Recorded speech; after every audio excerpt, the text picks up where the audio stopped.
Yeah.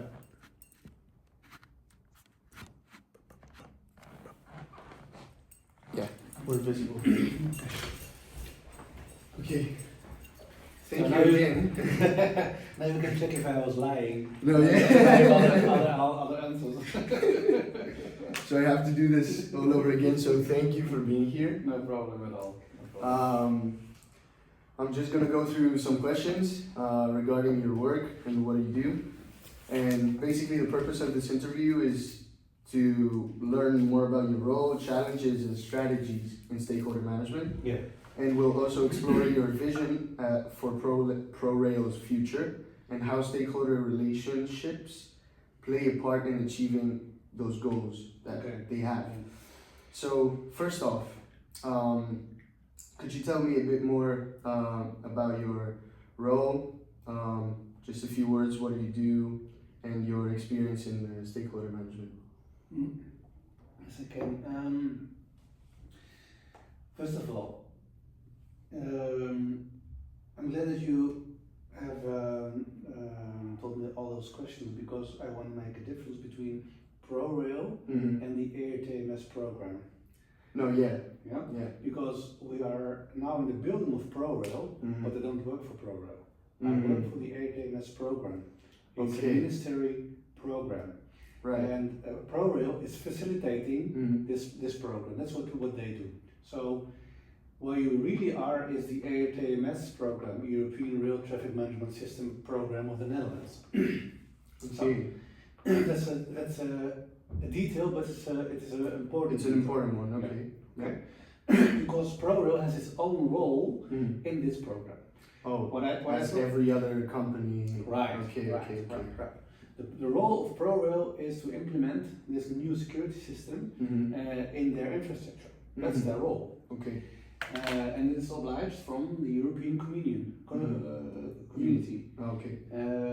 All the countries in Europe have to implement this new security system. Now, what we are doing with the ERTMS program is not only implementing a security system, but it's a whole new way of working, a new way of approaching, a new narrative of the railway industry. So what we are doing is we are going from analog to digital. Okay. You know? We are going to digital this whole rail system. It's not only the security system, but it is also the way of working. So we have to do a lot of research of education.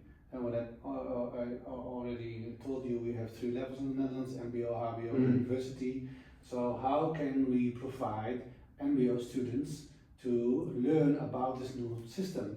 Because if we don't do that, we cannot maintain this new system, and the old system, the people who maintain this old system are on pension or are dead. No?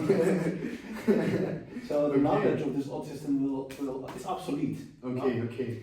That's also a role of stakeholder management and the role for the ERTMS program. For the HBO students, we want to work with them together to search for new opportunities of this system. What can we do about with the digital system in the Netherlands for achieving the metro system in the railway? Because what I already told you, the Netherlands is a small country, and we have a lot of infrastructure, rail infrastructure, which similar is as the metro system in New York or in Tokyo. So this is the second one. The third one, the universities, we want to work with them together to questions about innovation of this new system. What's next? Now, that's what we do with us. My role is to search for all the stakeholders, and it's not only the users, but also the stakeholders that I already told you, that I mentioned, also the other European countries which have a similar program as we do have. Which are the interests of these stakeholders, and how can we meet this interest?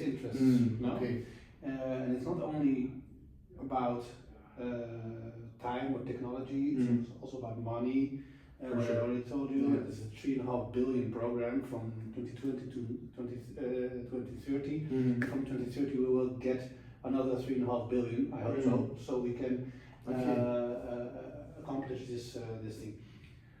Also, the implementation of that you have to know is the implementation of the ETMS in the Netherlands is not the whole infrastructure Mm. for this 3.5 billion, because you cannot do that. Yeah.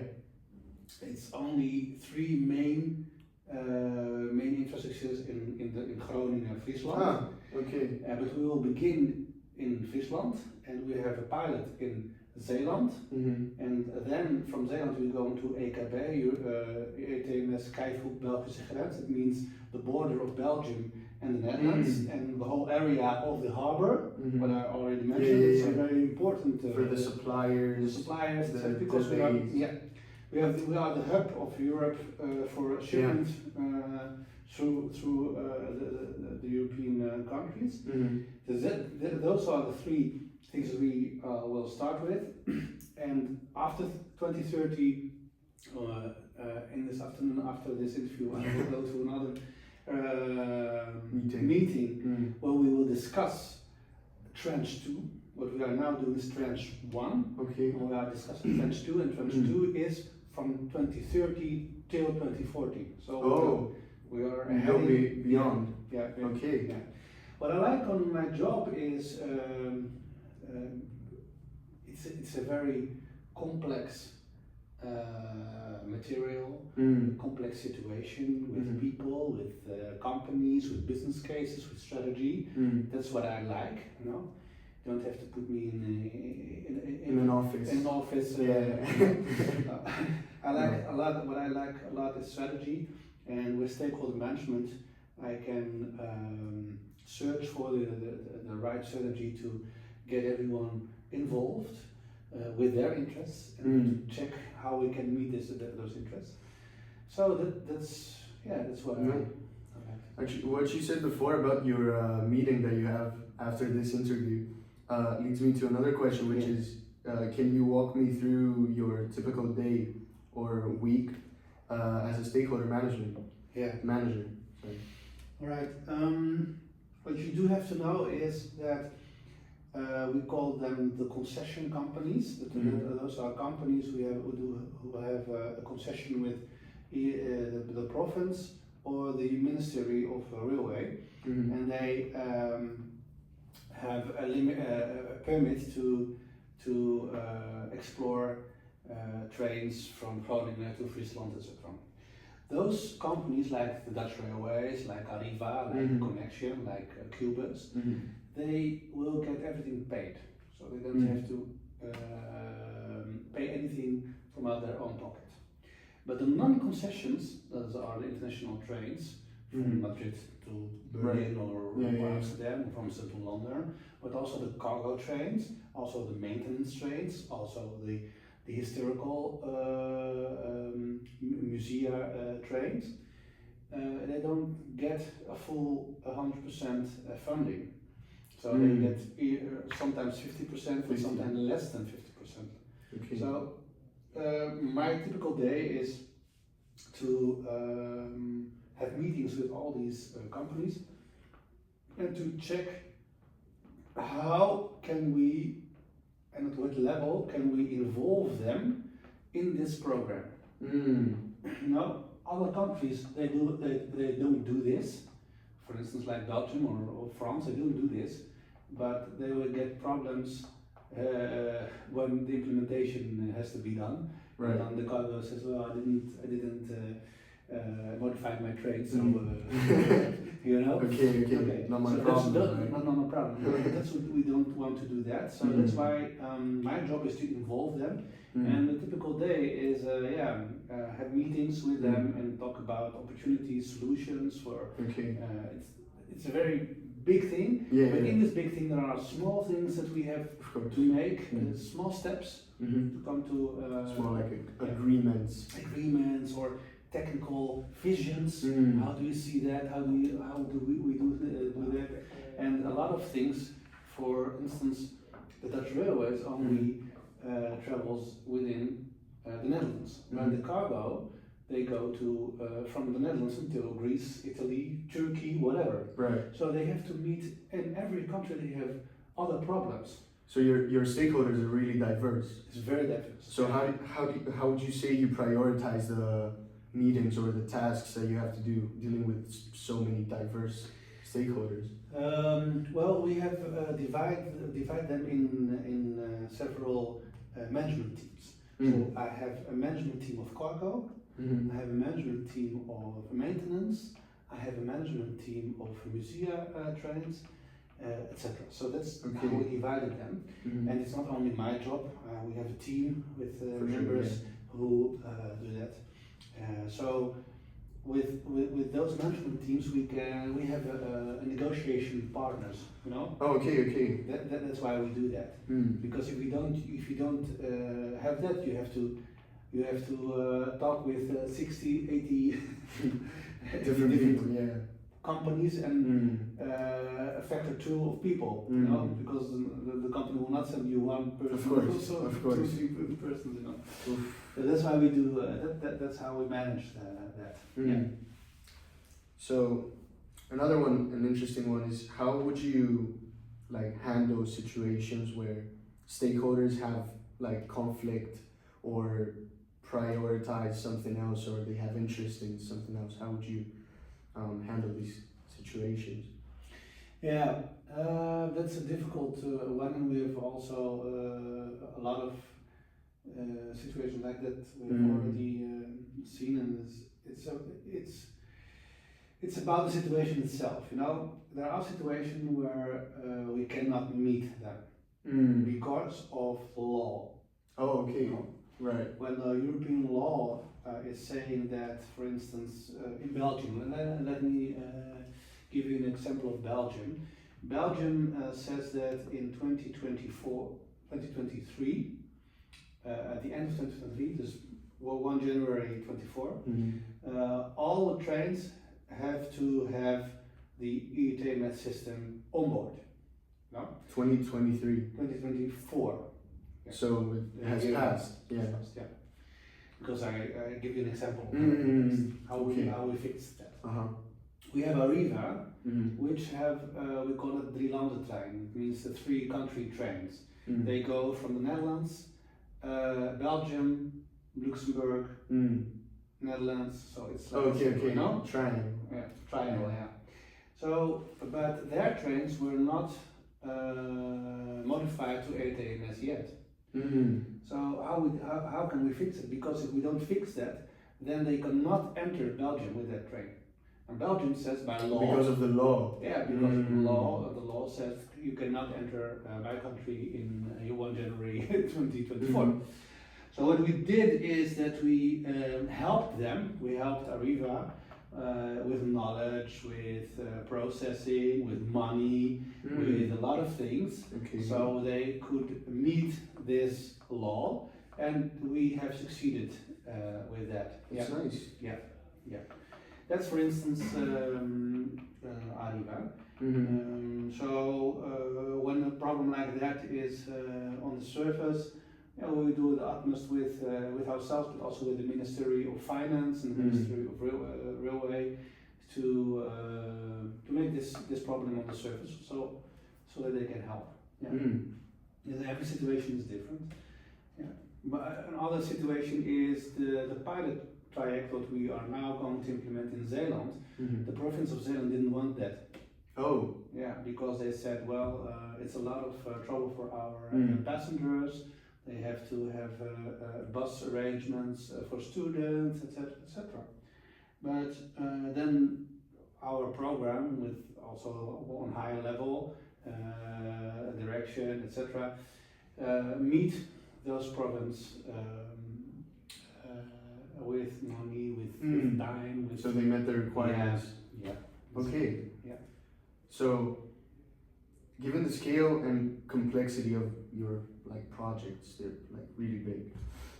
This one specifically, what would you say it's your biggest challenge, or one of your biggest challenges that you face in stakeholder management in this project? Well, my biggest challenge is To get on the surface of which economic problems we will have in the Netherlands if we do not succeed to meet in the requirements of all non-concession stakeholders. Okay. I'll give you an example. Mm-hmm. If we do not meet in the business case which there isn't Mm-hmm. for the cargo companies, we will have a Suez Canal, Mm-hmm. like a Suez Canal problem that we Right. have had in 2024, and I don't know which year it was, when no ship couldn't enter the Suez Canal. So all the stock Mm-hmm. of all the ship was there. So if we do What, they not, were just left there? don't you know the No. problem? No. Okay. No. Well, you know the Suez Canal? Yeah. Yeah, the Suez Canal. There was a ship which the Suez Canal is very near. So there was a ship which went like this, and there was no ship couldn't go through the Suez Canal. If we do not meet the interests of the cargo, for instance, then the cargo cannot move the goods from the ships into Europe because there is no business case. With the system, it is not that the system will provide you more cargo or faster.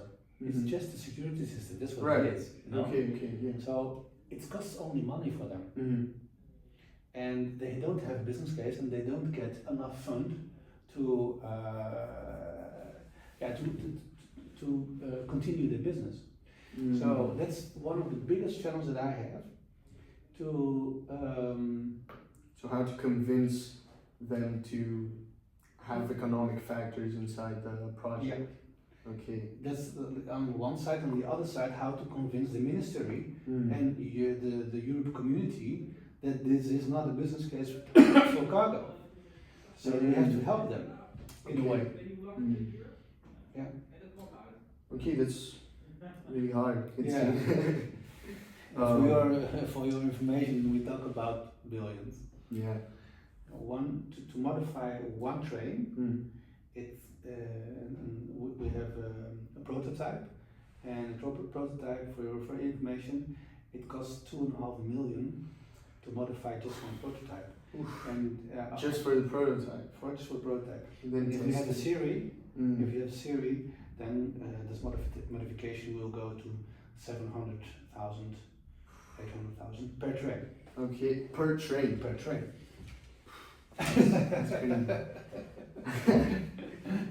So, figures. Yeah. How do you think you manage those stakeholder relationships during unforeseen events? Like, let's say something happens and you didn't think it would, like something, a surprise. Yeah. How do you cope with that? Well, what I did and what you do have to do as a stakeholder management is to invest a lot of time in a relationship. Okay. That's the first thing that you have to do, and you have to be open about every problem that there is or that might come. Because there's no such thing which is very not done like surprises. They don't like surprises. Yeah, nobody. Nobody likes surprises. Well, it's a good surprise, no problem. But surprises about money and about time and about stuff, etc.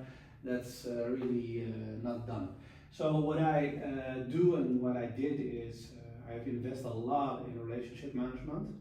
Just a cup of coffee, what is your business? And also go to them. Right. Don't let them come to you, but you have to go to them so that you are really interested in their business. And don't talk about your problems and don't talk about the program, but let them talk. Let them talk and learn about their business. Right. So that you can understand why it's very difficult for them to meet the requirements that we have. No? So you have to be a good listener. Yeah, you have to be a good listener, and we say in the Netherlands, we say you have to stand in their shoes. Of course, of course. If you don't stand in their shoes, you will not understand their problems. So that's the first thing that you have to do. Don't talk about the program or etc. Just talk about how's your business, what is your daily thing, what is on top of mind of you. They don't. For instance, the cargo. Don't think about today. They don't think about 2030.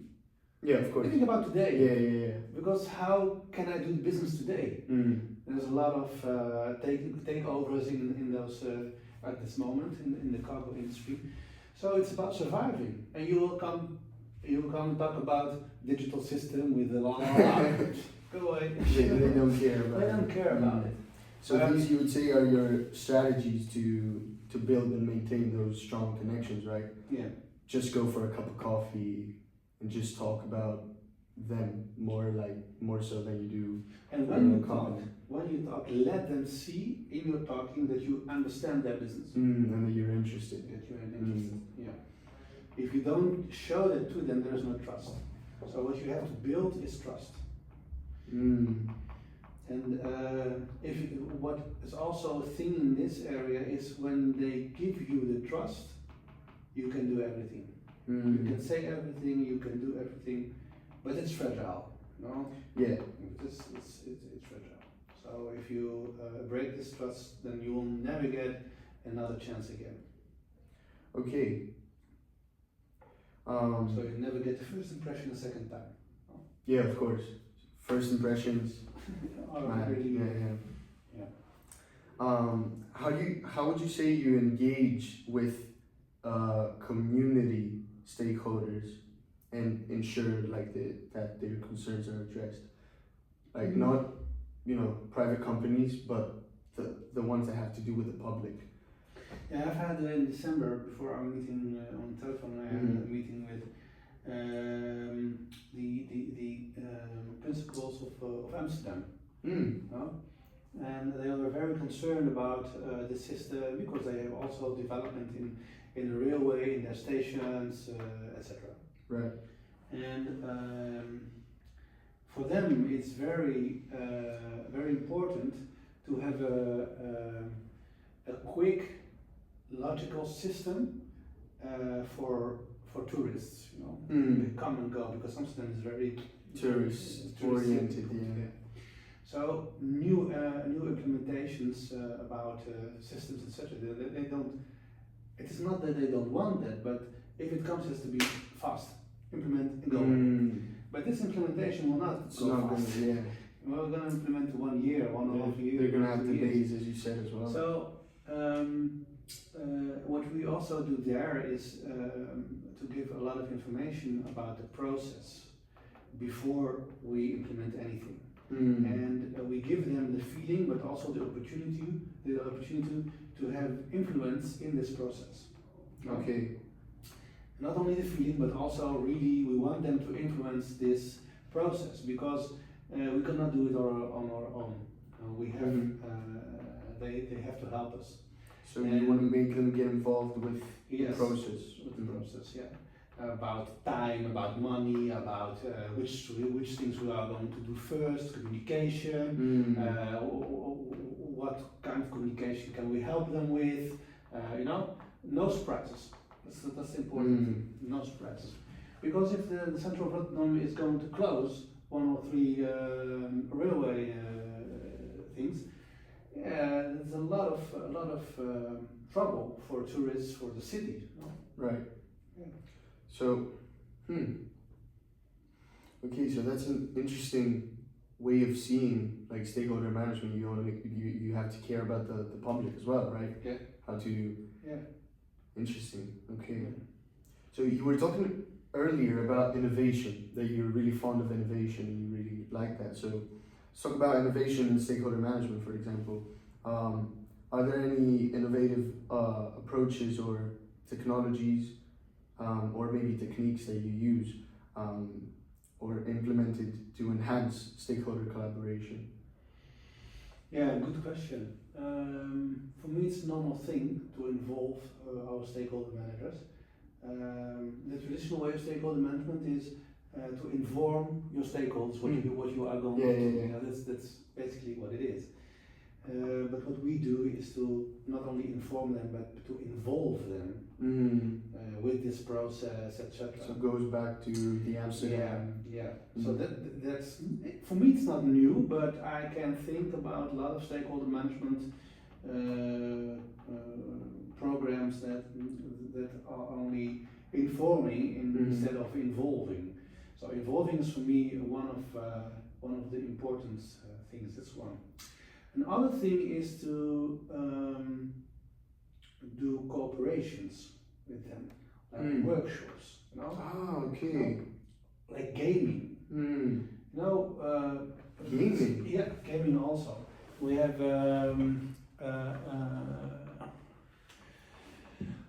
for instance, like we have a draw of the infrastructure in the Netherlands with all the big cities, and we say, okay, let's begin here. And what will happen? What do you think that will happen when we implement this new system here in this area of Amsterdam? What are the things that you will have to do to have a good implementation? Oh, so you make those like sort of little games. Yes. In order to come up with conclusions. But when they say, oh, well, wait a second, we don't want to begin in Amsterdam, we want that you begin in Utrecht. Okay, we're going to Utrecht, we begin here in Utrecht. But when we begin in Utrecht, it also influences Amsterdam. So tell me. So you know, that's really fun, yeah. Yeah, that's the way to involve them physically, not only with their minds, but also they can really touch the program. That's when you get the biggest influence and the biggest cooperation. Of course, yeah. For the process that you want. That's really nice, actually, yeah. Because they see it as a like a game. Yeah. They just don't take it that seriously, I guess. So then you come up with more. We also we did this game with the steering committee. Huh? Yeah.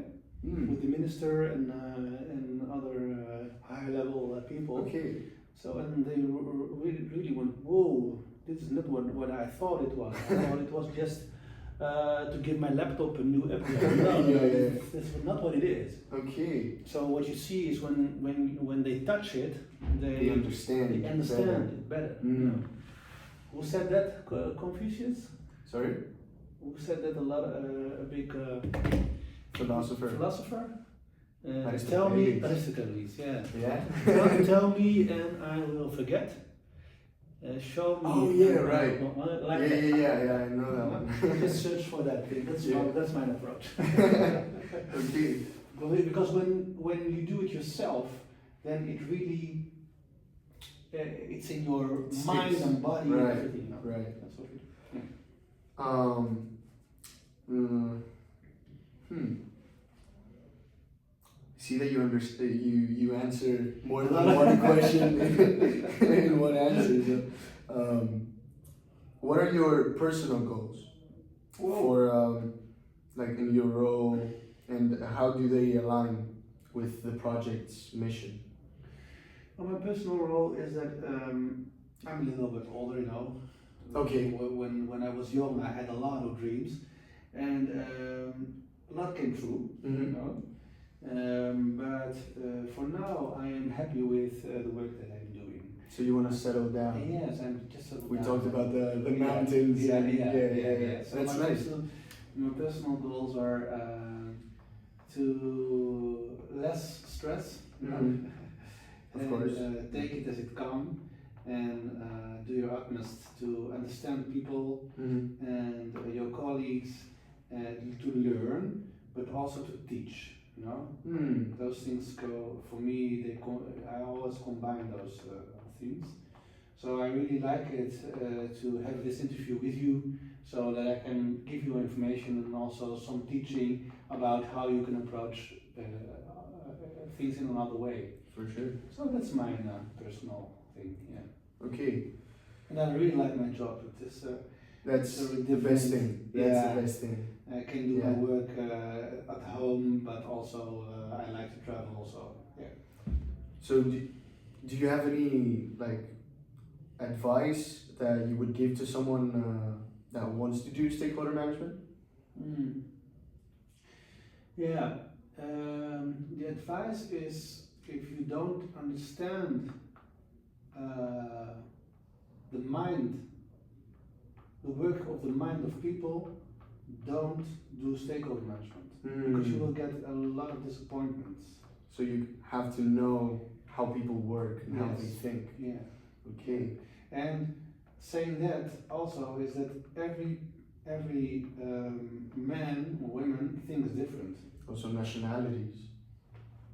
Yeah. Inclusion, but I don't think that stakeholder management is to manage the stakeholder as a company.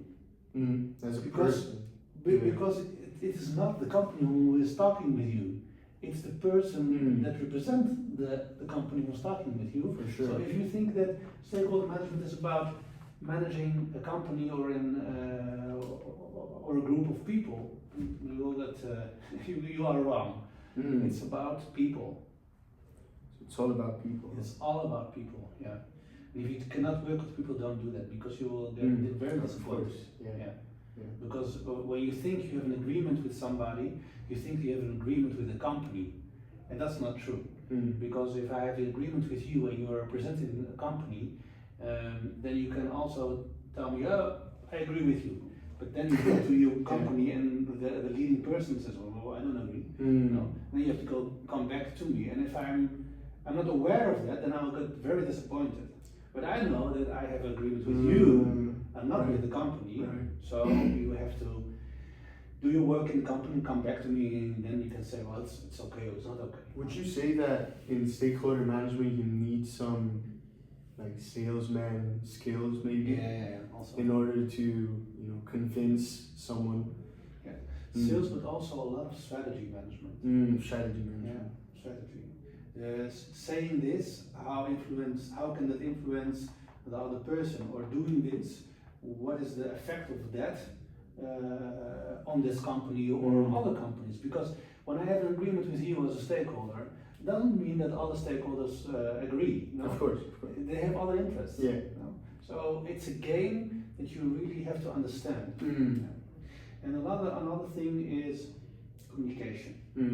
Communication not only in scribing or something, but also in attitude and in how you present, etc. If you are not able to do that, then go do something else. not stakeholder management, because stakeholder management has a lot to do with communication. Right, thank you for sharing everything. I'm glad we had this conversation. You're welcome. Last thing, is there anything else you would like to add or emphasize about stakeholder management? Just anything. Well, there's stakeholder management on a lot of levels. I think that what we do is one of the top levels. That doesn't mean You're on top of everybody No, else that's or not what I whatever. mean, Yeah. that's not what I Okay, mean, okay, but okay. you have stakeholder management on principal level or regional level. And what we do here is national and international level Right. stakeholder management. So that means that you have an ordered narrative, and